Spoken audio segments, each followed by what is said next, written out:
आता पुढे कुठे जायचं? काय घराची व्यवस्था झाली का? नाही नाना, घराची काय व्यवस्था नाही झाली. अरे काय बोलतोस? अरे घरातलं अख्खं सामान बाहेर काढलं, आता कुठं राहायचं? नाना शांत हो. हे बघ, आज काय व्यवस्था नाही झाली, पण उद्या नक्की काहीतरी बंदोबस्त करू. हा, आजची रात्र कुठेतरी बाहेर काढू, पण उद्या नक्की काहीतरी होईल. तू नको टेन्शन घेऊ. टेन्शन नको घेऊ. अरे आजची रात्र कुठं बाहेर काढायची? आपल्या दुसऱ्या हक्काच्या घरात. आपल्या हक्काच्या घरात? नाना, जेव्हा आयुष्यातली सगळी दारं बंद होतात ना, तेव्हा एक हक्काचं दार कायम उघडं असतं. माझ्या शंभू महादेवाच्या देवळात. अनाथांचा नाथ माझा भोलेनाथ. आपण आज त्याच्या आश्रयाला जाऊया. शेठ, मी का म्हणतो, माझं ऐकणार आहे तू माझ्या घरला चल ना. अरे माझं घर बी तुझंच आहे ना रे. तुला हक्काने बोलतोय, चल ना रे माझ्या घरी. हे भावा, नाही म्हणजे माझं घर जरा लहानच आहे. अरे पण आपलं सलून आहे ना, तिकडे चल तू. हे बघ, अरे नको, इतक्या रातच्याला मंदिरात जाऊ नको, लय थंडी आहे रे भावांनो. मला तुमची काळजी, तुमचं प्रेम सगळं कळतंय, पण नानाने माझ्या आईला शब्द दिला होता की काही झालं तरी कोणाच्या दारात आसऱ्याला नाही जाणार. आईला दिलेला शब्द कसा मोडायचा? शंभू महादेवाच्या देवळात गेलो ना, तर आईला दिलेला शब्द नाही मोडला जाणार. आणि माझा शंभू महादेव आहे ना, तो आम्हाला नवीन घर, नवीन छप्पर नक्की देईल.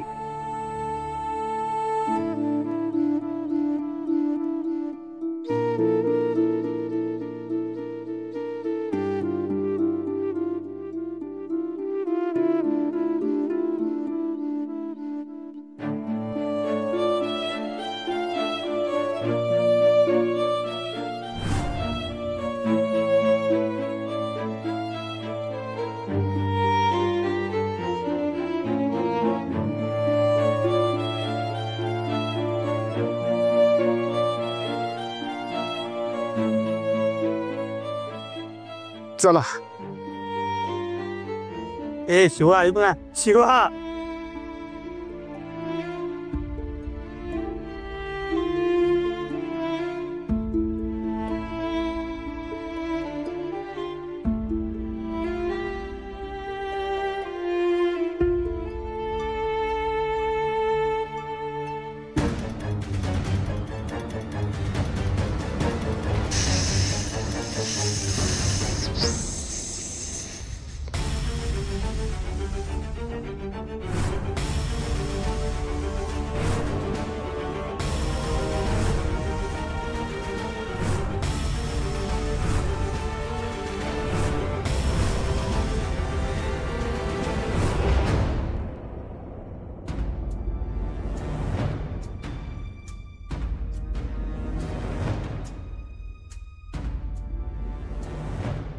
मला पुन्हा ते भासांचे खेळ सुरू झाले.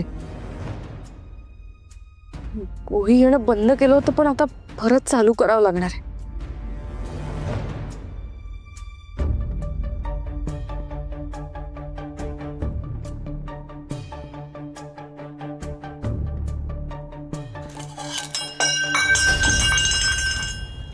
शक्ती,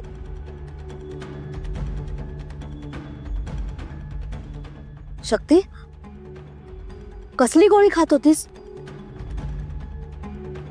शक्ती, तू बरी असतेस ना? तुझं डोकं दुखतंय का? पोट दुखतंय का? अगं काही नाही अम्मा, थोडं डोकं दुखत होते म्हणून पेन किलर घेत होती. लहानपणापासून रात्री अपरात्री तुला साधी सर्दी झाली, खोकला झाला, पोट दुखायला लागलं तरी तू आम्हाला झोपेतून उठवायचीस. आणि काही दुखलं खुपलं ना तर आम्हाला सांगायचीस बघ. अगदी परवापर्यंत तू आम्हाला सांगत होतीस. मग आज काय झालं? अगं अम्मा, काही झालं नाहीये. आणि मी आता लहान आहे का? म्हटलं कशाला तुमची उगीच झोपमोड व्हायची. असं? मग मला असं का वाटतंय की तू आमच्यापासून काहीतरी लपवतेस म्हणून. आणि ती जे काही गोळी खातेस ना तू, ती काही डोकेदुखीची नसते बघ. शक्ती, मला खरं खरं सांग काय ते, की आता असं आहे की आमच्या बोलण्याला काही अर्थच राहिलेला नाहीये. की पूर्वीसारखं आमचं काही महत्वच राहिलेलं नाहीये तुला? काय झालं ग? तुम्ही अजून दोघी झोपले नाहीत? काय झालं? शक्तीचे आप्पा, हे बघा, शक्ती आपल्यापासून काहीतरी लपवते बघा. मला जाग आली आणि मी बघितलं की ती कसली तरी गोळी खात होती. मी तिला विचारलं तर ती मला म्हणाली की डोकेदुखीची गोळी खाते. पण मला नाही वाटत बघा की ती डोकेदुखीची गोळी आहे म्हणून. शक्ती, बघू ती गोळी.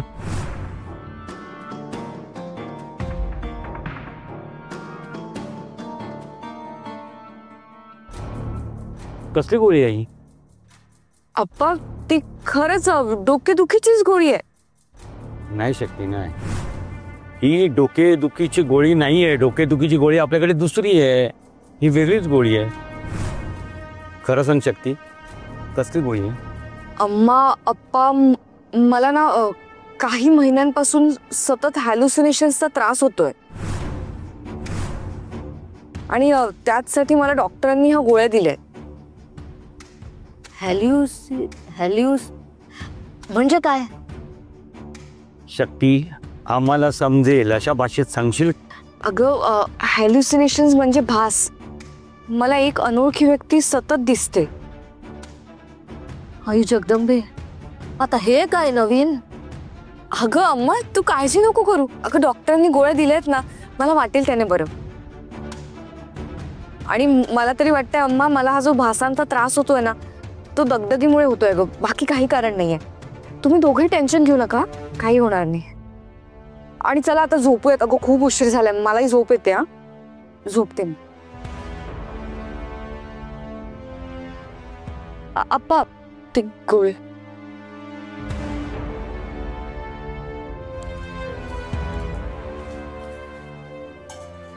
झोप अम्मा.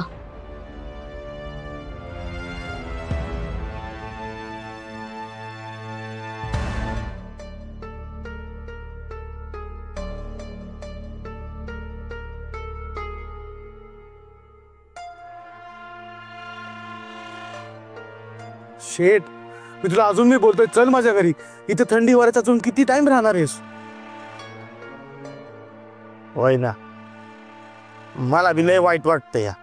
अरे, आम्ही असताना तू रात्रभर मंदिरात झोपणार होय? नाही, हे शक्य नाही.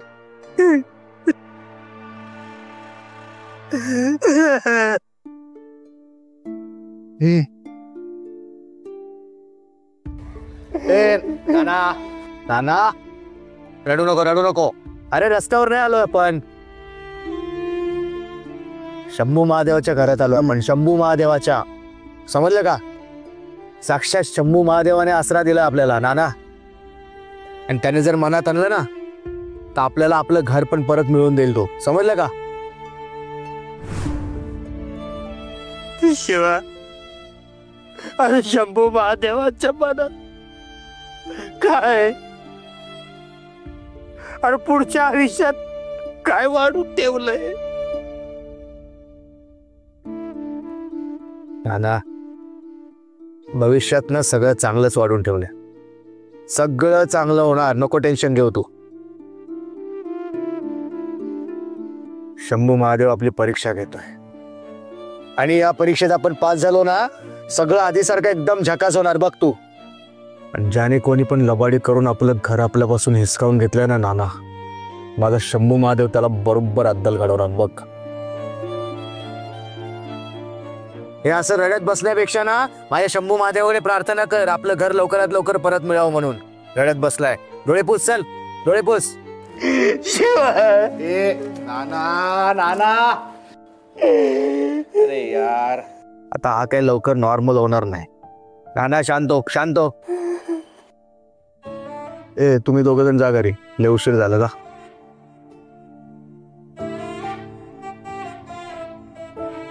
अरे काय बघत थांबले, जा बोललो ना. मी नाही जाणार, मी इथंच झोपणार तुमच्या सोबत. आणि मी बी. मी सांगितलं तसं करायचं, इथे थांबायची गरज नाही. जा, चला घरी जा. तुला काय वाटलं तू इथे रात्रभर राहणार आणि आम्ही घरात जाऊन गोरत झोपणार वय? नाही नाही, असं नाही होणार, हे शक्य नाही आहे. हो, जिथं जिथं तू तिथं तिथं आम्ही. उगाच हट्ट करू नका. सांगितलं ना जा म्हणून, उद्या सकाळी या जा. नाही आम्ही न जाऊ.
शक्ती इथे काय करते एवढ्या रात्री?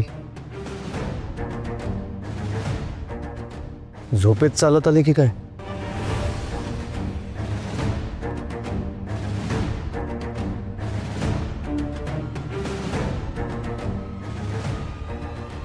शक्ती, ओ मॅडम, हॅलो. अहो जागे व्हा.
भद्रा थांब. भद्रा शांत हो. शांत हो. कुठे आग? कुठे नाही. तुम्ही आग मला आग लावलं. तुम्ही आग लावलं मला. नाही आग नाहीये. तुला स्वप्न पडलंय. स्वप्न पडले तुला. स्वप्न पडले. स्वप्न पडले. ते बघ कुठे आग? कुठे? कुठेच नाग नाही. आग नाही लागले. नाही हे बघ कुठेच कुठे लागले. कुठे आग बघ. हे बघ. नाही स्वप्न पडलं तुला. झोप.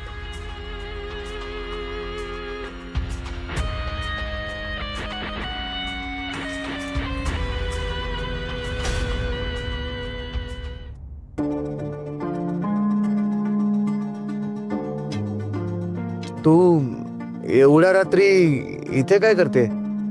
अरे मी इथे 100% झोपेत चालत आली असशील तू. नाही नाही नाही, अजिबात नाही. अरे मी तर काय मी तुम्हा सगळ्यांना भेटायला आले होते. आम्हा सगळ्यांना भेटायला? हा. तुला कसं कळलं आम्ही इथे आहोत ते? मला कळलं कुठून तरी. त्यात काय एवढं? आणि अरे ते काही महत्वाचं नाहीये. तू मला सांग, तुम्ही हे सगळं घरातलं सामान घेऊन इथे मंदिरात काय करताय? भाड्याने खोली नाही मिळाली, मग काय, माझ्या शंभू महादेवाचा आसरा मिळाला. अरे शिवा, घराची सोय झालेली तर एक साधा कॉल नाही करायचा का मला? अगं तुला कॉल करून काय उपयोग? तुम्हा लोकांना काय इकडचं माहिती आहे? तुम्हीच या शहरामध्ये नवीन आहात ऑलरेडी. अरे नवीन असलो तरी आम्हाला इथलं काही माहिती नाही असं होत नाही. आमच्या घराच्या शेजारीच एक रूम भाड्याने द्यायची आहे. काय? हो, आणि त्या घरमालकाचं अप्पांशी बोलणंही झालंय. मला वाटलं तुला रूम मिळाली असेल म्हणून मी तुला काही सांगितलं नाही. ती रूम आहे, मला मिळेल? हो मिळेल, पण चावी सकाळी मिळेल. अगं काहीच हरकत नाही. हा, मग तुम्ही सगळे पहाटे घरी या आणि त्या घरमालकाकडनं चावी घ्या. शक्ती, अगं देवासारखी धावून आलीस तू. शंभू महादेवा, माझं गाणं ऐकलंस, तुझ्यामुळे राहायला छप्पर मिळालं. जय शंभो. ओ हॅलो, तुझ्या महादेवामुळे नाही, माझ्यामुळे मिळालंय ते. आणि आभार मानायचे असतील ना तर माझे मान, देवाचे कसले मानतोयस? घ्या. हा, देवासारखी धावून आलीस म्हणालो तर डोळे दाखवलेस. आभारच मानत होतो तुझे. आता मग नीट थँक्यू म्हणायचं ना. प्रत्येक गोष्टी देवाला मध्ये आणायची काय गरज आहे? अगं असं नाही. थँक्यू सो मच शक्ती, थँक्यू.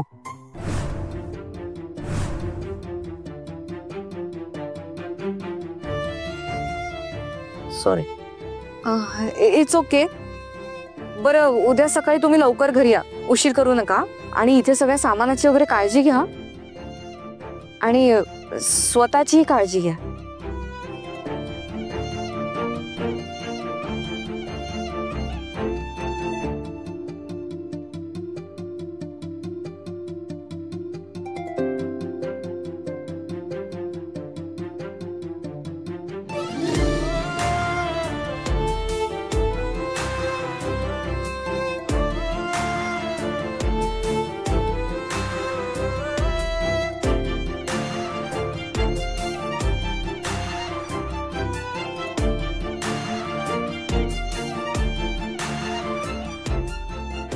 शंभो.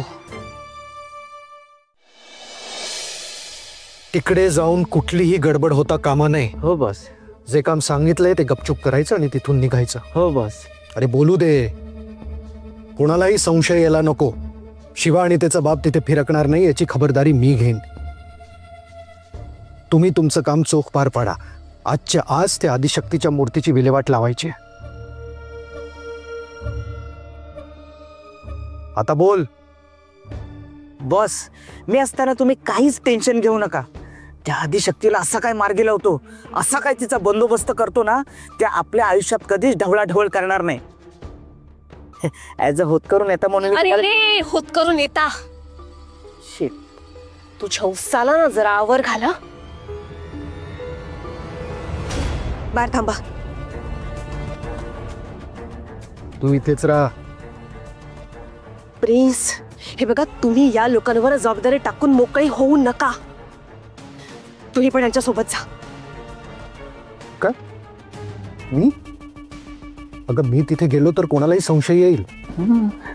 प्रिन्स, काम खूप जोखमीचं आहे आणि त्या आदिशक्तीचा नायनाट करणं इतकं सोपं काम नाहीये. ह्या लोकांना नाही जमणार ते काम. लक्षात येते का तुमच्या? प्रिन्स, त्या आदिशक्तीला मिटवण्यासाठी आपल्याला चेटकोबाच्या ताकदीची गरज लागेल. आणि चेटकोबा फक्त आपल्यावरच प्रसन्न आहे, आपल्याच पाठीशी आहे. लक्षात येते का तुमच्या? हो, तू म्हणतेस ते पटतंय मला. मी तिथे जायलाच हवं. पण पत्र, जर मी तिथे गेलो आणि कोणी मला बघितलं तर पाणी फिरेल सगळ्या मेहनतीवर. त्याच्यावर काहीतरी तोडगा काढू आपण.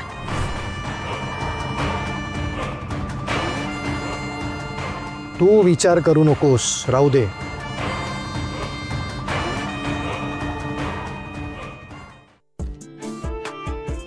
हे वस्ताऱ्या, हा, तू इथे पडदे लावून जरे ना की तो गॅस शेगडीला जोडून घे बरं. चालतंय.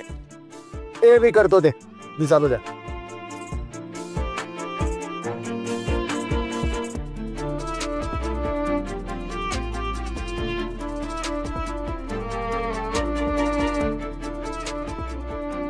ना तुमच्या सुनेमुळे घराचा प्रॉब्लेम एका रात्रीत सुटला. मानलं तुमच्या होणाऱ्या सुनेला. हो ना, जणू लक्ष्मीनारायणाचा जोडाच.